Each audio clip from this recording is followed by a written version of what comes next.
Baik. Ustaz, kalau orang bohong kemudian tidak bertobat, apakah neraka hukumannya? Ya, tergantung amalannya. Kita jawab dulu misalnya pakai hadis ya. Hadis riwayat Muslim nomor hadis 6525. 6525. Ya. Di cara orang dihisab salah satunya kata Nabi, tu'khadhu hadza min hasanati wa hadza min hasanati.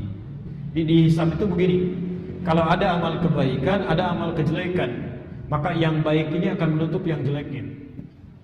Yang baik menutup yang jeleknya. Misal, amal kejelekannya 30%, amal baiknya 50%. Misalnya, maka yang 50 akan diambil untuk menutup yang jeleknya. Tersisa 20%. Ya. Kalau hasilnya misalnya amal baik 50,009%, amal jeleknya 49,001%. Masih banyak yang baiknya walaupun cuma 0,01%, maka ke surga dia. Ke surga dia. Jelas ya?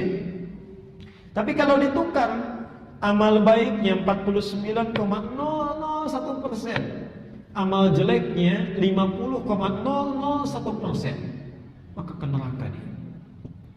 Di neraka. Dan di situ dihilangkan dulu yang 0,1%-nya itu. Tapi hati-hati.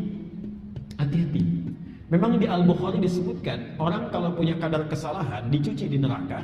Ya, nomor hadis ke-44. Setelah hilang kadar kesalahannya, kalau dia muslim beriman kepada Allah, baru dipindahkan ke surga. Tapi informasi saja, 1 harinya di neraka itu sama dengan 1000 tahun di dunia. 1 detiknya di neraka sama dengan 48 hari di dunia. Jadi kalau masuk 1 detik saja ke neraka itu sama dengan 48 hari. Ya, siksaannya silahkan cek aja. Ya. Ada yang dicelupkan, An-Nisa ayat 56, dicelupkan hangus diangkat sembuh lagi, celupkan hangus angkat sembuh lagi. Sekali dicelupkan 1 detiknya sama dengan 48 hari. Ya, Insya Allah. Hati-hati. Tapi kalau misalnya mohon maaf, amal baik 50%, amal jelek 50%, kemana masuknya? Tidak ke neraka, belum ke surga. Ditempatkan di satu tempat yang tinggi antara surga dengan neraka, namanya A'raf. Ya, karena itu ada surah Al-A'raf, surah ke-7 itu. Dibuka di ayat 41 sampai ayat 49-nya. Dikisahkan di situ ada orang-orang belum sempat ke surga dan tidak ke neraka karena amalannya seimbang 50%. Maka setiap orang di surga kelihatan olehnya pengen ke surga, ya Allah, pengen ke sana. Tapi setiap yang terdengar siksa di neraka tak sanggup dia walau melihatnya sendiri, takut. Ya. Gak perlu lihat siksa neraka lah ya. Kalau ibu bapak keluar malam-malam misalnya kan, tiba-tiba ada yang teriak pelan-pelan di jalan dia, mau lihat gak ke belakang? Apalagi yang teriaknya kencang, ketakutan luar biasa, tak mampu memicingkan mata itu, berharap kepada Allah, ya Allah, mohon berikan rahmatmu. Dengan rahmat Allah diambil orang itu, dimasukkan ke dalam surga.